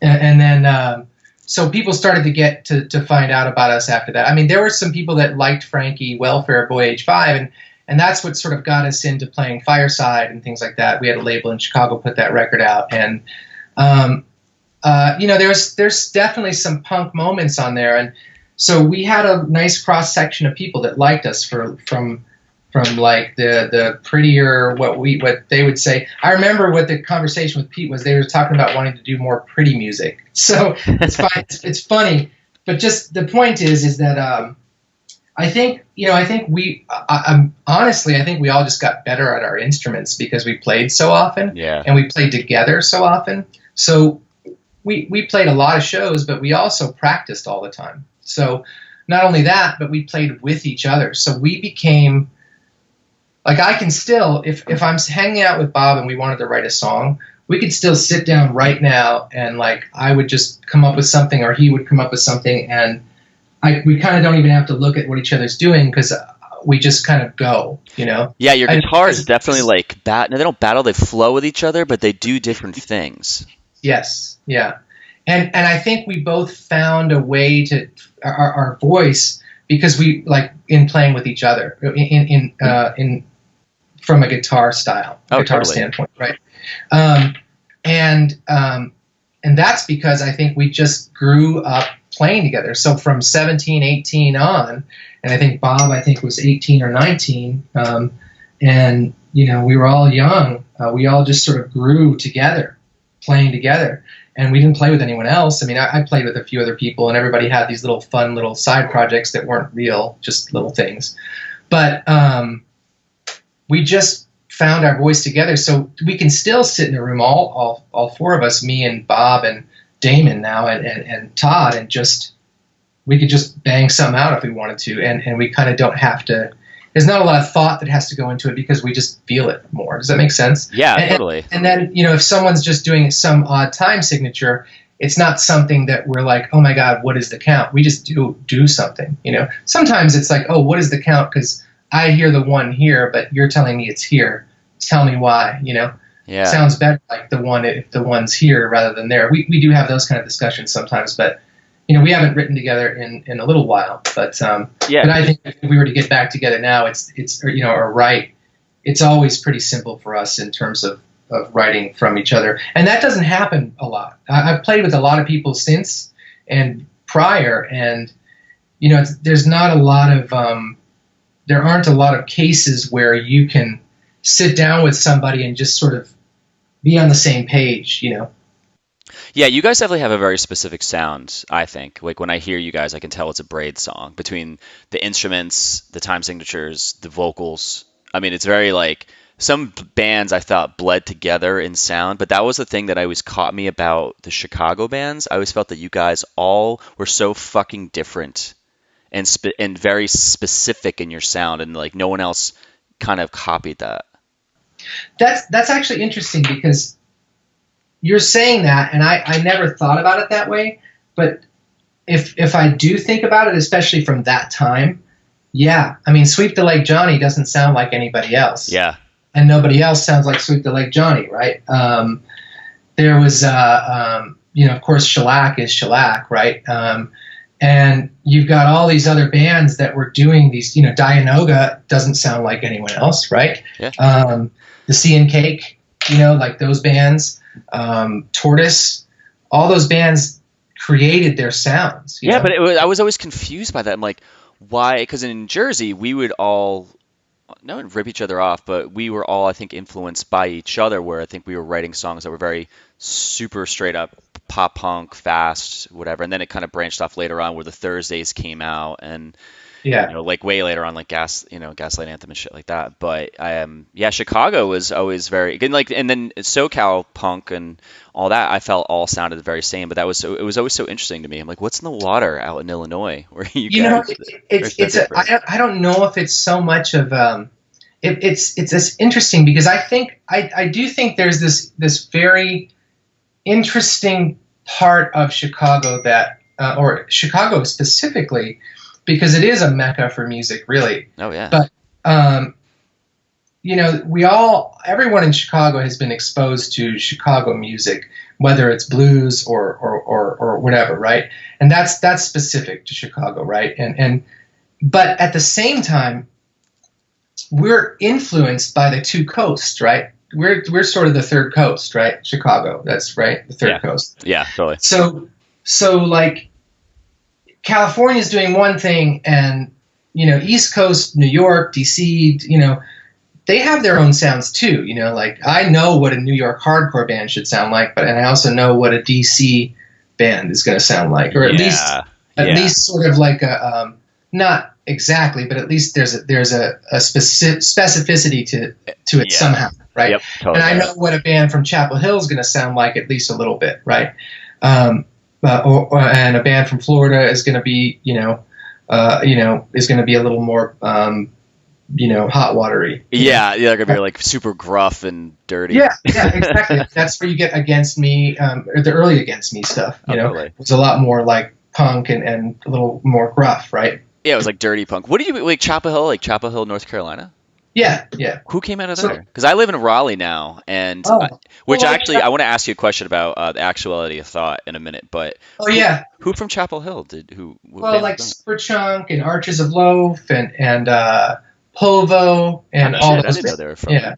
Oh wow. Yeah. So all those bands, and then you've got like Mile Marker was kind of half Chicago, half there. But my point though is that Chicago, I think, is heavily influenced. In and up, we're all influenced by each other, certainly. Oh, but definitely. I think that just like you guys said you were right in New Jersey, but I think one thing about Chicago is we're trying to marry our love for our East Coast and West Coast sounds and create our own. Like I don't know that there's intention there to create our own sound, but I think there's something unique about the Midwest and Chicago specifically. There's a work ethic there that I think to try really hard at something, right? And try to do something fresh. I don't know why, but I feel like that's something that I feel. So I don't know if this will make sense, but in a lot of different places, I felt a lot of people were trying to get out of their state or their city. And I knew in Jersey, we are always trying to leave, even though we loved what we built. We're always like, oh, fuck New Jersey, we're going to get out. And then majority of people stayed there. But in Chicago, every time I went there, people were like, yeah, we love it here. We want to stay here. And there was almost like a pride to it. And maybe subconsciously, and this is like total way out there theory, but maybe the fact of that Chicago has such a very respectful name in the music industry. Maybe when the bands were writing songs, they're kind of like, well, we kind of have to, if we're from here, there's the scene that we want to like be a part of, but there's also this level of being from Chicago that we have to kind of hold on our shoulders. I don't know. I mean, again, that's a total out there thought of it, but it just seemed like you guys were all proud to be from there and you wanted to just kick ass. I'll tell you what, Chicago does have a lot of pride in itself. The people in Chicago are who have lived here forever are very into it. And you're right. I mean, the amount of Chicago's flag tattoos that you see on people who live in Chicago is astronomical. I mean, it's crazy. It's two blue bars with I think 4 stars. I'm going to 3 red stars or 4 red stars. And embarrass myself, but I'm going to look it up right now. Everyone's like, you should know this, Chris. Yeah, exactly. Yeah, it's 4 stars. Yeah, that's right. So, yeah, and so that's if you see that on someone, you definitely know they're from Chicago, but you also know that like that's on about like every other person with tattoos in Chicago's got one of those. Yeah. Did you guys ever like sit down as a band and talk about the future and say, this is the direction we want to go in? Is everyone on board? Or did you just kind of happen to go there because you're like, we just want to keep making music and things are just kind of happening? Like, That one. Did you let the flow? So you let the flow just take you because you wanted to show up and say, "Hey, let's just make music, but let's just love doing this, and shit will just start happening." Yeah, and I think that therein lies some of what our downfall was, right? So we just kept going until we burned ourselves way out. Oh yeah, we want to do a tour, let's do a 3-month tour. We want to go to Europe, let's go for 6 weeks for our first time, and then let's go for 6 weeks again later in the year. And then we want to like put out a record, fine, someone wants a song for a comp, cool, let's write a song. You know what I mean? It was nonstop, and there was no one, and none of us knew any better because we're all young and whatever. We didn't know that like people plan releases. I think, Framing Canvas was like the first release I think that we had actually planned with like a release date and like, there was probably some publicity, but it was Polyvinyl was still a new label, and they had put out a few things. They had put out a couple of our 7 inches and stuff like that, but they were a baby label, and Framing Canvas like made Polyvinyl. I think made Polyvinyl what it is today, because that was the jumping off point for Braid. Oh yeah, right at the end of our career, really. It came out in the early '98, and by '99 we were just done. So were you just burned out by that? I mean, I want to talk about Framing Canvas and the recording process, but so 1998 is a year that we spent, I think, over 8 months on the road on tour. Oof. And and then I also played in this band, the Firebird Project, and I did a 3 weeks or 4 weeks with Firebird Project. So I was on the road 9 months that year, 9.5 months, and so. We did a 6-week tour of Europe with the Get Up Kids, and we did another 6-week tour with Europe with Burning Airlines at the end of the year. Because we knew Jay because he had recorded Framing Canvas for us. Was that the guy that was Jawbox? Because Jawbox broke up and did Burning Airlines, right? Yeah, Jay Robbins, yeah. So we weren't. No one told us, hey guys. Take it easy, or like you guys are having band problems, why don't you take like a couple of months off and then come back, that we didn't have. Like I think we finally had like a booking agent, towards the end of the year, and then we finally had I don't even think we had a manager, and not that any of that matters, but again, we weren't thinking about this as a career until it just sort of became a career while we were touring all the time, and like we were still booking all of our own tours mostly, until sometime in 1998, Were you guys actually making a living off of this, or when you came home from tour, you had to find a job real quick? Well, a little bit. Living meaning you could pay rent and not have to go and get a job, basically. Yeah. So as of 1998, I don't think any of us had any time to have another job, right? So I think I might have worked waiting tables here and there, but 98 certainly was not that. And we still weren't really making a living. I mean, because we weren't at home, so we at least could pay rent, but our rent was really cheap. We all lived in a house together too. So here's the other piece: we'd get home from tour, and then we'd just go into our house with each other, And so that's another piece, right? So you all live together, so you don't get a lot of time apart. I think so. So I think that was really the downfall of what we did, is that no one told us to take a break. And yeah, you did this record and you did this great touring cycle on it. You did exactly what you should do. Now you should take a break instead of breaking up, But because immediately after we got back from touring, we started writing for the new record, and we didn't take a break. We went to go demo the new songs for the newest record, and we broke up at the session. So wait, now which record was that though? We were going to write a new album. Oh no shit! And we wrote 3 songs. We had actually a couple more that we'd never, I think, that weren't fleshed out. But we had 3 songs that we were demoing. The songs are "That Car Came Out of Nowhere," "Please Drive Faster," and the other one that I sing. There's one that I sing that I can't remember the name of right now. Oh, no, these are the ones that went on movie music? Yeah, they're on the volume 2. So the song, the 7-inch was called "That Car Came Out of Nowhere," but there's 3 songs one of them was never released until movie music. So Okay. those songs were supposed to be the demo for the newest album, for the follow-up album to Framing Canvas. But at the session, as we were finishing, we finally finished, I think, the last tracking piece of it, and we were going to start the mix process. And we went outside, and we said we needed to talk, and that was it. We said, I think this is it. We're done. And then you guys had to go live with each other right after that conversation? No. By that time, we had all moved into different places. Oh, my God. Yeah, I was living in Chicago. Bob, I think, was living in Chicago. Todd was in Champaign, and Damon was in Milwaukee. So, okay. In any case, so that was it. So it was hard, man, because, we'd get to, like, we'd do tours and we'd do Europe and play, like, really great shows with great hospitality, and it was booked by an agent. Then we'd come back and do shows in the U.S., and all of a sudden we're playing a basement, and like we get shut down 3 songs in, and we're like, this is fucking lame.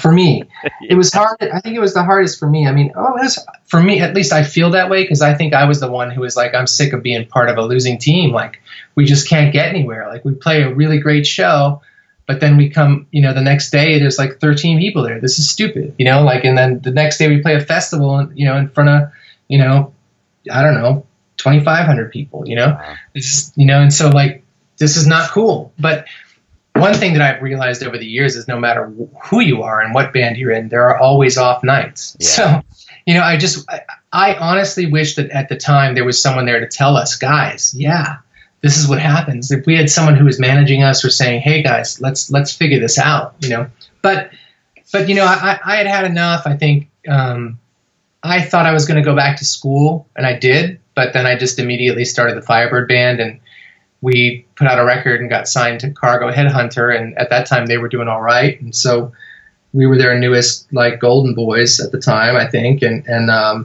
because we were coming off of a lot of excitement from Braid. Yeah. Hey Mercedes had formed also right after that and signed. Yeah. And that was that was kind of telling too.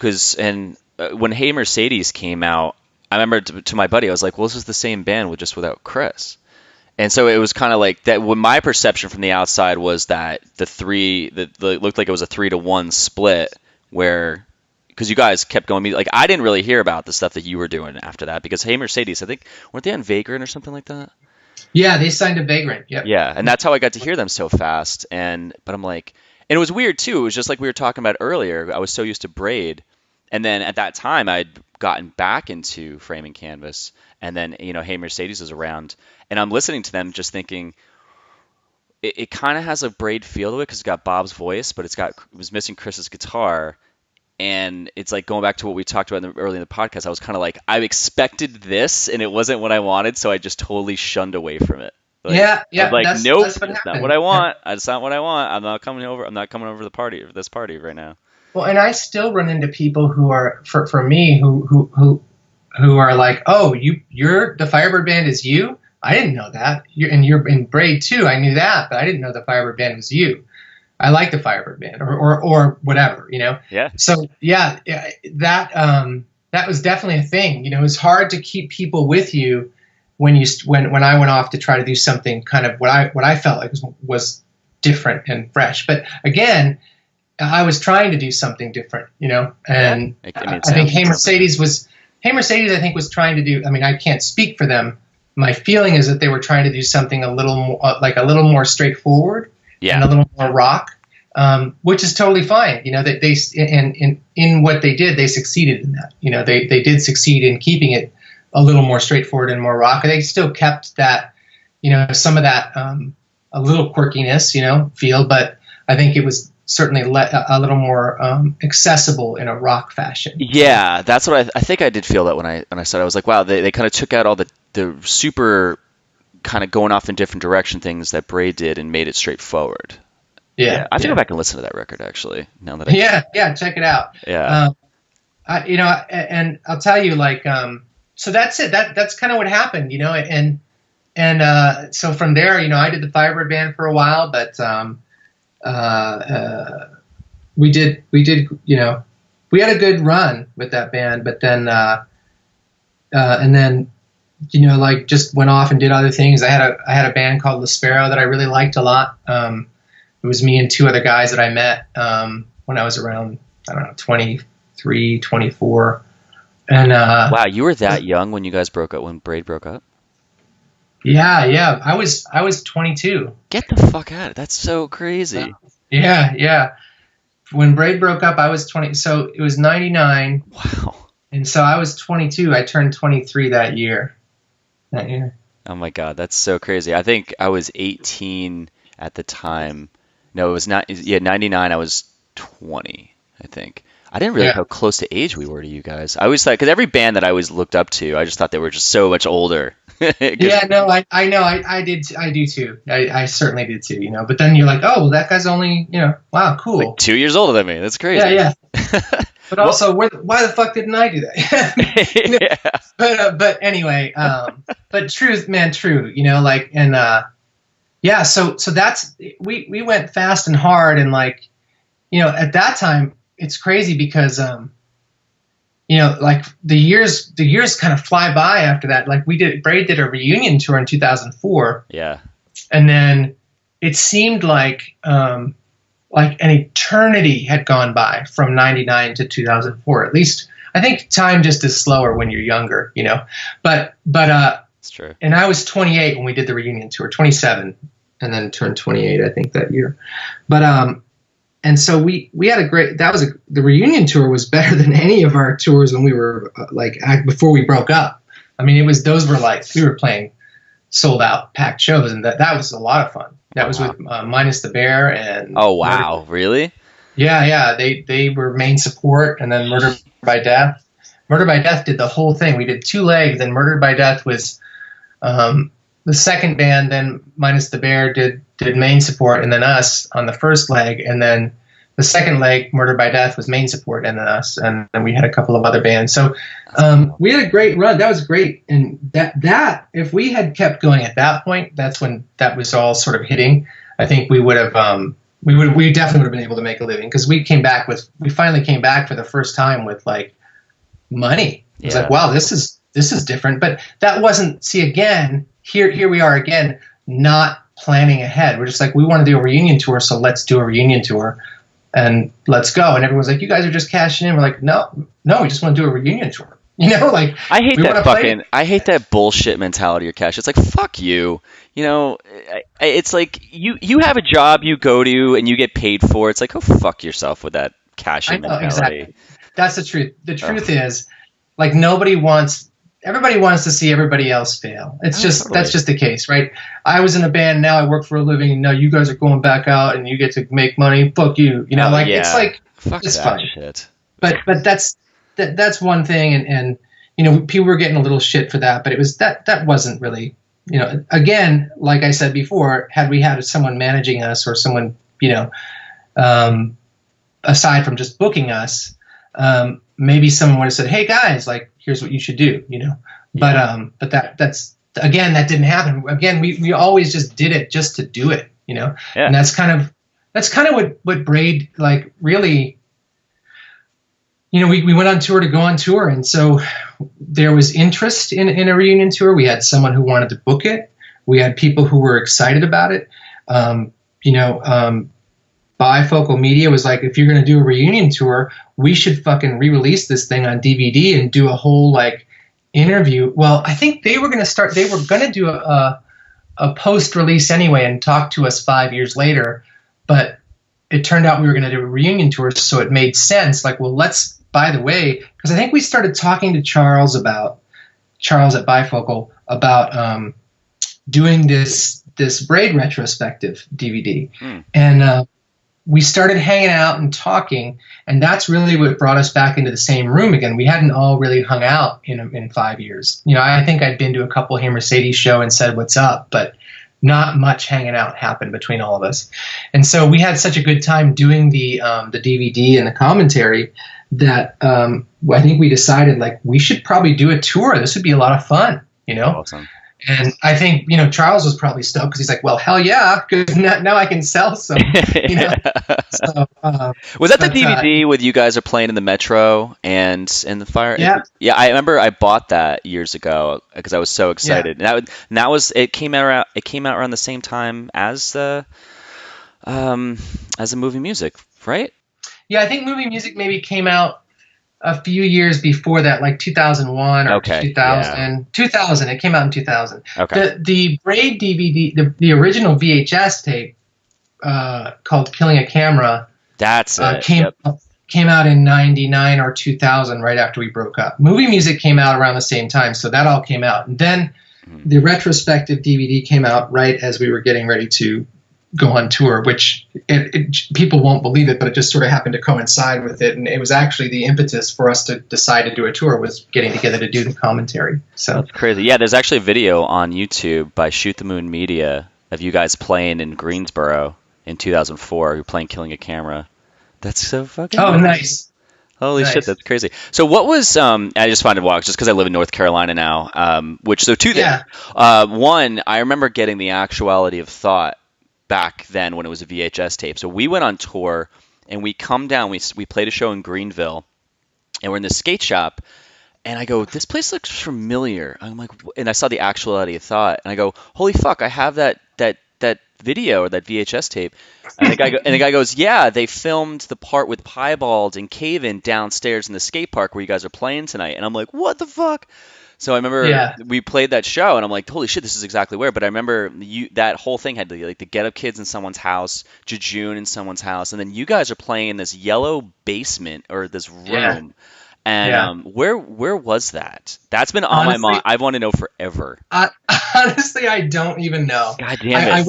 I wish I could tell you. I know that Charles could tell me. I could probably hit him up and see if he's online and see if I could ask him. I have to, because another thing too is that song that was that you guys are playing was "Wonderful Puddle," and I had when I saw the VHS tape this is only when Frame and Canvas was out, so I was always looking for that song.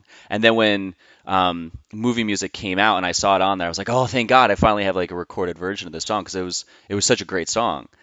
And I love in the beginning where you guys start playing and oh shit, what's his face? Todd, his like chord pops out and he's just sitting there looking around like what the fuck, and then he just like jumps back in and you guys are going off. It was just so great. I don't know, I just love that clip so much, and I've always wanted to know where it was. Yeah, well, I just hit up Charles to see if he'll answer me, so we'll see. Perfect. I literally I did some research today. I emailed the guys who filmed that, and it goes, you could just kind of follow this rabbit hole, and it goes back to them. They're like, yeah, we went to college in Greenville and just took our cameras around videotaping all this stuff. And I remember there's a clip in there where Promise Ring's playing in front of this like Coke machine that was very famous because it was on this band Fun Size on the cover there. So I'm like, where the fuck is that place? It turns out it's in Chapel Hill as well. It was like this spot. So so that's where we met those guys. They would show up with their cameras, and it was Brad and Charles, and there was another guy whose name I can't remember right now, and I hate that I don't remember it, but Brad's in LA now, and Charles is in Asheville now. So, and that's Bifocal Media. I think they're still doing like video stuff. He did BMX video stuff for a while. And, Charles did, and Brad actually directed a Firebird, the only Firebird band video we have that's out, for a song called Satellite Delay. Oh, wow. We flew out to LA in 2003, and he directed a video out there for us. He actually replied to my email. Yeah. Oh, Brad did? Yeah, I was like, is this you guys? He goes, yeah, we filmed that 100 years ago. How can I be of service? That's hilarious. What was it? I know I'm jumping all around just because I that's okay. Time. So Frame and Canvas, when you guys went into the studio and recorded that, did you did you kind of feel that record was as solid as everyone else perceived it as when you were putting it together? It's a hard question to answer from your perspective, because from mine, I think it's a flawless record, beginning to end. But I always wonder, do bands see that when they're putting it together? Like, wow, shit, we got something here. So I will say that I knew that the songs that we were writing were the best songs we'd ever written. I knew that. So, and I also felt people who had seen us play a lot of times, we were playing these songs live. So people who had seen us play a lot of songs were already singing along and jumping and asking for the songs. So we were sort of getting a lot of leverage from those songs live. Really, I don't know what the word is, but a lot of great response from those songs live already. Yeah. And so I think we knew that we were doing something good, you know. I don't know that we knew that it was what was going to happen, but we certainly all knew that it was the best record we had ever written at the time. You know, it's so good. I think that's true, and I think that we knew that it was going to sound the best because we were in, you know.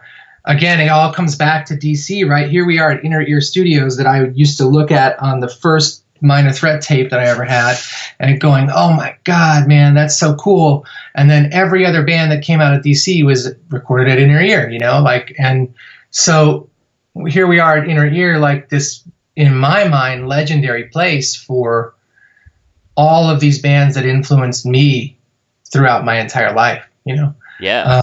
And so, you know, in a lot of my formative years, and I guess I was still in my formative years then, I think I was probably 1997, no, 21. I had just turned 21. So, do you feel like being there kind of influenced you to go a little, I don't say harder, but just put a little bit more effort in? Well, so there's a lot to unpack in that statement, that question, and I'll tell you why. The answer is yes. But the other answer is we had 5 days. We were there for 5 days. You recorded that in 5 days. We recorded it in 3 days and then mixed for 2. Holy shit. So we had 5 days for recording and mixing. That's what we did. So we went in, we recorded everything live and maybe a couple of guitar overdubs here and there. And then vocals, and then it was time to mix. And wow, we did 10, 12-hour days or whatever, and we were burning the candle at both ends. And we were used to that kind of pace and pressure, and we'd been playing these songs for already live, so we were tight with them anyway. There was maybe one or two that were a little bit harder because we didn't play them as much and they were a little newer. And then there was another song that on the way there we stopped at a friend's place in Pennsylvania. I think we played a show. I think we toured to get there. That's how stupid we were. We toured to get to DC to record. So like that's like we didn't just drive there and record and like take it easy and like save our voices. We toured to get to DC to record. So we stopped in Pennsylvania, did a show at our friend's house called the White Lodge. This guy Chris Broner, and at University of Pennsylvania, I think, or Penn State, I think is what it is, right? And we wrote the song Ariel didn't have an ending, so it had I didn't think it had an ending. It did have an ending, but I didn't like the ending. It ended too soon, I thought. Okay. So I said, we need to write an ending to that song.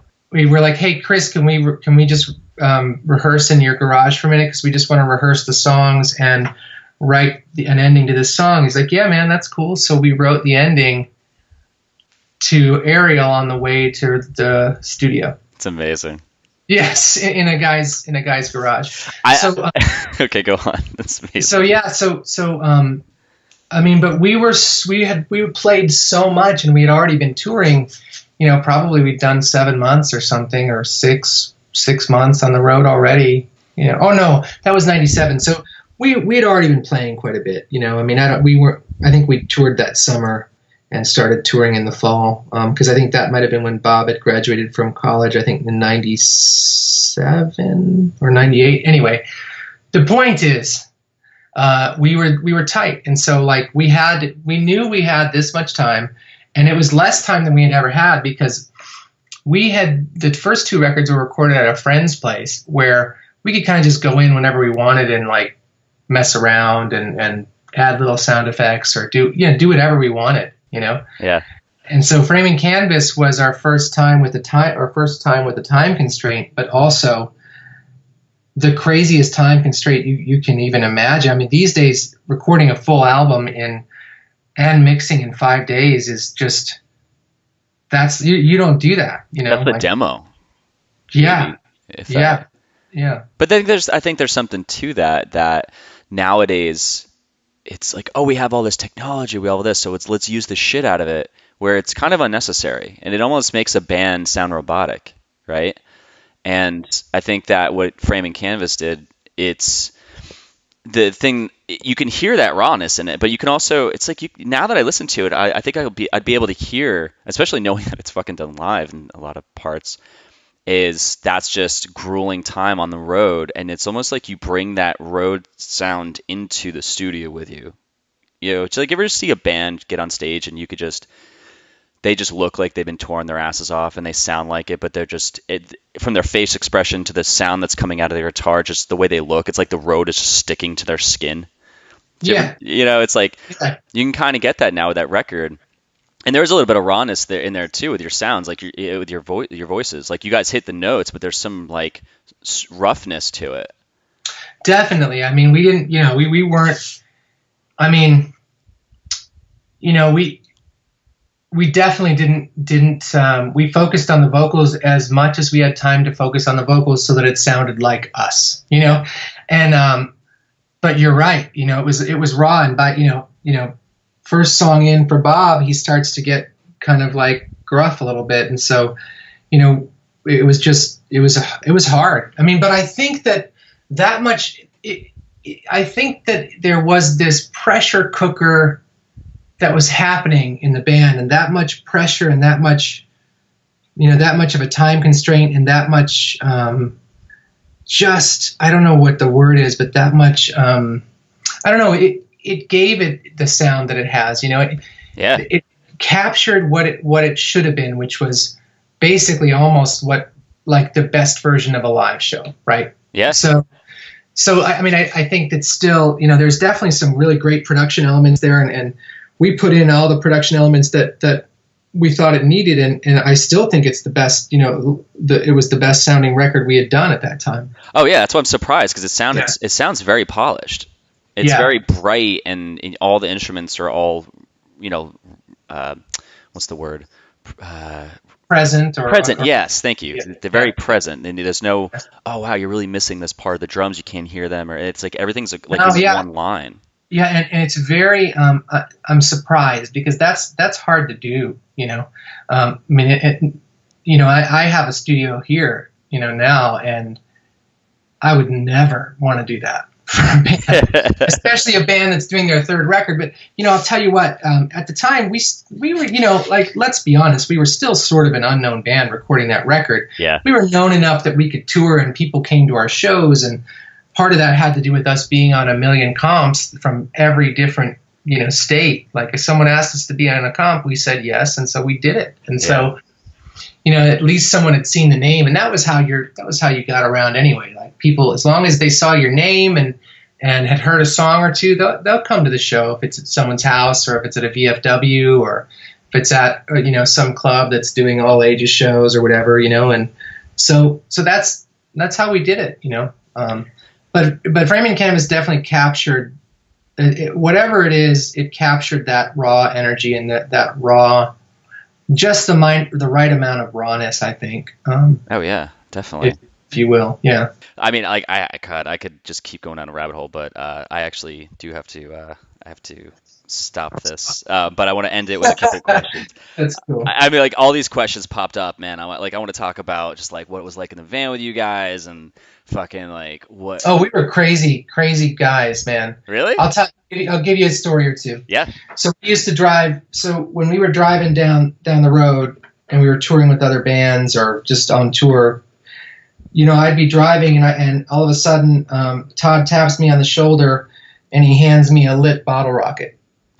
Like, fuck, so I gotta roll down the window and toss it out the window. You know what I mean? Like, I mean, just like, like just dumb, stupid pranks, I remember we would switch drivers, while driving down the highway at 70 miles an hour. So one person would hold the steering wheel. The driver would jump out of the driver's seat, and the guy behind him would jump over the driver's seat into the driver's seat and take over. Oh my God. Do you know how dangerous that is? It's just ridiculous. But like, we just so that we didn't have to stop, like, hey, Charles got back to me. He says at Wilmington, North Carolina, it was a little store. Get Up Kids were filmed upstairs at the same venue. Holy shit, that's crazy. Do you know the venue's name? I'm asking. It looks like you guys are in a house. And I know that because the Get Up Kids part literally looks like they're in a living room playing. Because it's like everyone's they're sweating their asses off. And I forget what song they're playing. I think it's like the one off of Woodson. Or it's like the other guy's song. I forget. It's one of their first songs, I think, right? Yeah. Is it, oh, Amy, don't hate me? That was on 4 Minute Mile. I think it was like the second song on Woodson where it's like, look who's laughing now, yeah, that song. Yeah. Does actually real quick does Damon realize how many drummers would warm up playing his intro to New Nathan Detroit's? Did he ever know this? I've seen so many when we were on tour. I saw so many fucking drummers trying to just even do that part, and then you see other drummers try it, and they're like, "Fuck, why is that guy so good?"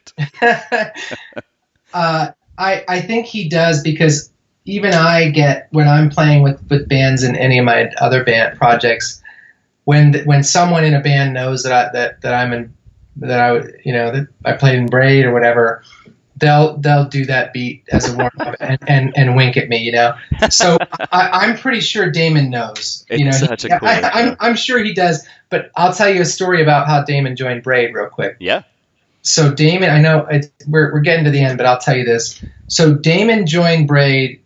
So Roy decided to quit because he wanted to stay home more. We had started touring more often, and he was like, I just can't do it. I got to work, and I got to do this, and I don't remember the exact reasons, but he was done. Yeah, he talks about it in the DVD that you guys did. Yeah, and it was mutual. Like, he was like, he's done, and we're like, okay, cool, that's fine. I think we're going to continue on if that's cool. And he's like, yeah, totally, or whatever, So we then started saying, well, who could, because Roy was so unique and talented, and so we're like, well, who could even come close to like, we need an excellent drummer. We need a new drummer, and we need to be an excellent person.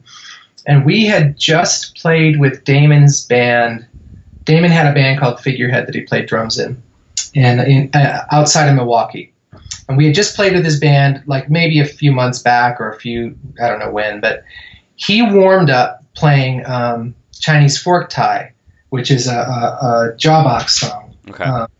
And he warmed up playing Zach Barocas beat. And Zach Barocas is an excellent drummer from Jawbox. He joined, I think, for at least for the final record, but I think he was on the two last records, the two final records. But anyway, he's an excellent drummer, and so he warmed up playing Chinese Fork Tie, and we were like, holy shit! Like, he's like, we didn't know anyone who could do that beat, And I don't even think Roy could, or maybe he could, but. So Damon warmed up to that, and I think he was just trying to like show off or whatever, and we were like, holy shit. Like, so then we talked about a lot of different drummers, and we kept coming back to Damon thinking like, well, his band broke up, so maybe we can talk him into like joining, because, let's see what he's up to. And so he came down, and he was into it. He loved our band, and, wow. He was into it, and he came down, and he had listened to the songs and practiced to the songs. He came down, and he knew, like, we had to go on tour in a week or whatever, and he came down, and it was sort of like a tour in March of maybe 1996 or 97, I think, 97. And he knew all the songs. He got to practice. We rehearsed the songs, and there wasn't a hiccup. He had already rehearsed them and knew them. Jesus. And so we were like, okay, well, this is going to go great. So we did like what we called a trial run for tour, and Damon had brought he brought like a new energy. Like with Roy, he was a little bit more of a jazzy style, I think, a little bit more.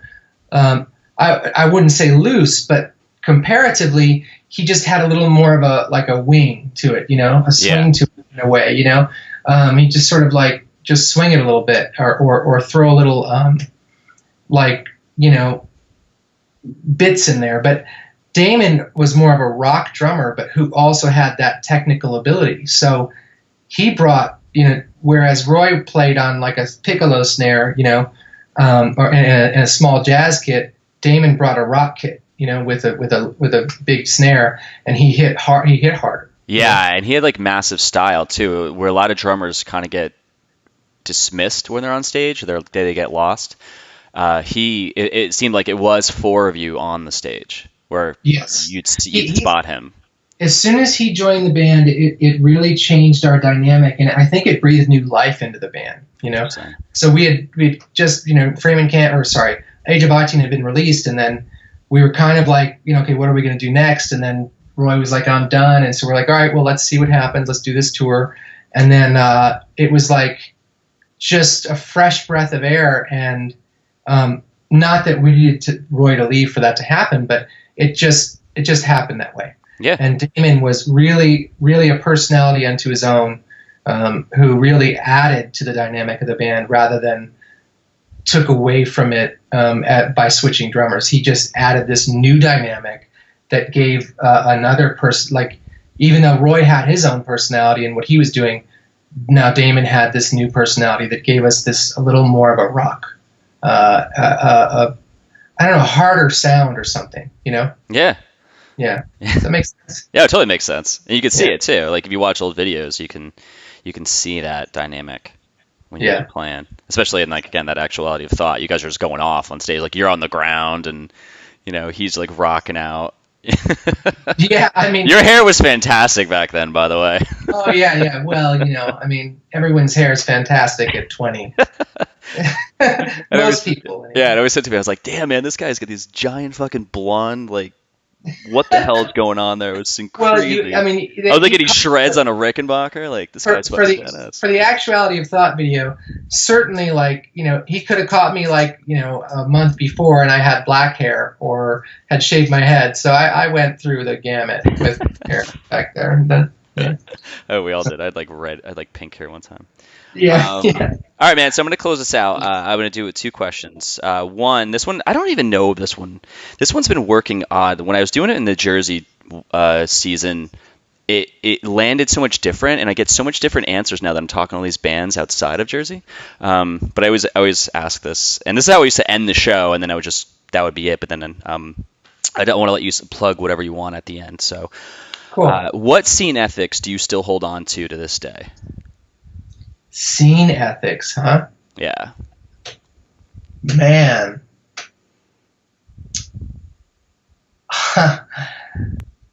Why don't you tell me what scene ethics you hold on to so I have an example? Okay. Mine is more this has been a lot of answers. A lot of these answers have been DIY. They learned through the scene of how to just do everything yourself. And that's kind of been my life. My life has always just been do whatever feels right and be authentic with it, but do it yourself and don't give the power to anybody else. And so that's basically how I live my life. Like in 2000, like when I quit my band in 2000, I went to school and was working for a company for a little bit, but from 2006, I went freelance and I've been doing everything on my own. So like this podcast is just another thing. I just was like, I really want to do a podcast about the late 90s and I want to talk to bands that I love. I'm like, let me just do it. And let me just figure it out and see if anyone wants it. But make it authentic and talk to people on a genuine level and just be excited about it. So does that make sense? Does that help you kind of? Yeah, no, it does. Man, I think that, like now I'm going to steal that answer, but I think I want to expand on it. So Sure. certainly I learned a lot of DIY ethics back then, right? If you want to do something, just do it. And that's why we did what we did, and that's how we did what we did, and that's how we got to record a record that people seem to connect with to this day, right? So, but in some sense, having a little help sometimes isn't the worst thing in the world, and I think it's really hard to go it alone. So, DIY with help, I think is a good way to put it, where if you've got someone else with a similar interest, try to work together with it. But that said, I think really honestly, like my sort of idea that I've held on to from back then is to really just be my authentic self. And I think that's the truth in that I've held on to, is that don't do things because you think someone else wants to hear something or want something from you. Like, do the thing that you want to do. And so I think that's why whenever I start new projects or I'm doing bands, I never try to do the same thing twice. And that may be to my own detriment, where people don't necessarily follow what I'm doing because, oh, well, that doesn't sound like what I like you for. I like you for when you're yelling in Braid or whatever. But for me, I've really always tried to do something fresh and new. And I think when you were talking about the Chicago scene earlier, I never thought about the Chicago scene that way, but I definitely hold that to be a personal truth, where I'm always trying to create something fresh and new, and never trying to recycle what I've done in the past or what others have done in the past. Certainly, like, everything is derivative in some way, but I always try to do something fresh and new. There's never the right formula for something. Certainly I know how to write a song that will sound like Braid or a song, and I have to go to different places in my mind to do that sometimes, or in myself. Yeah. Because, I if I'm going to get in Braid mode, I got to sort of get in Braid mode, or if I'm going to get in, whatever, I got to get into whatever. But I try to just do music that I feel right now. So that's kind of what I've held on to, is just do what I want, and if I'm doing it right, people will come, and if I'm not, people won't. And if even if I'm doing it right, they might not. So sure. No, I love it. That's a fantastic answer. That's actually some of them lately have been a little bit different, where they don't kind of go in that direction. They talk about something different, but I'm like, that's their answer. But that one, yeah, it's what you kind of gained from growing up, and like what would you take with you from 20 years ago, and that totally, to me, that totally makes sense, what you said. Yeah, man, I think it's really just we weren't back then, we weren't trying to impress anyone but ourselves, at that time. We were trying to just kill it, and that's kind of what I still try to do, no matter what I'm doing, Yeah. I go 110% no matter what it is. And I don't know if that's definitely from the shows, I never wanted to, even if I was playing to 3 people, I never wanted to just kind of phone it in, Yeah. And I certainly have played to only 3 people. And, I've played to 3 people, and I played to whatever, thousands of people. But I think that it's, no matter what, as long as you're giving it your all live, and in every aspect of what you're doing, I think that's you got to leave it all on the table, Yeah. So to end this, what would you like to plug? What would you like to tell people to go check out? Well, this has been fun. Thanks, by the way. Yeah, man. Thanks for saying. Yeah, when you said, when I reached out to you on Facebook, I never know who's going to answer. It's like I'll answer. I just like reach out to all these bands, and like some of them just go silent. You're like, yeah, maybe. I was like, oh yes. Yeah, no, man, it's cool. I when I saw it, and I was like, we don't all check that spot for messages, but once in a while, like I'll go and see what's there, and one of us will, and be like, hey, anybody else want to do this, or Yeah. So sometimes it just seemed like a fun thing to do. So I'm doing some new stuff. I started actually. So I have all this music that I've been writing for a long time, and I spent a lot of years not releasing anything because I was just trying to perfect it, and I've sort of buried records and just put them to bed and not released them. And so some of what I've been doing lately is I have like tons of songs written and done, and since I have my studio set up now, I'm actually releasing a song, well, probably on average of a song a month, but I'm only on song 2 right now. Oh, wow. To try and just get this backlog of stuff done so I can start writing new stuff. I mean,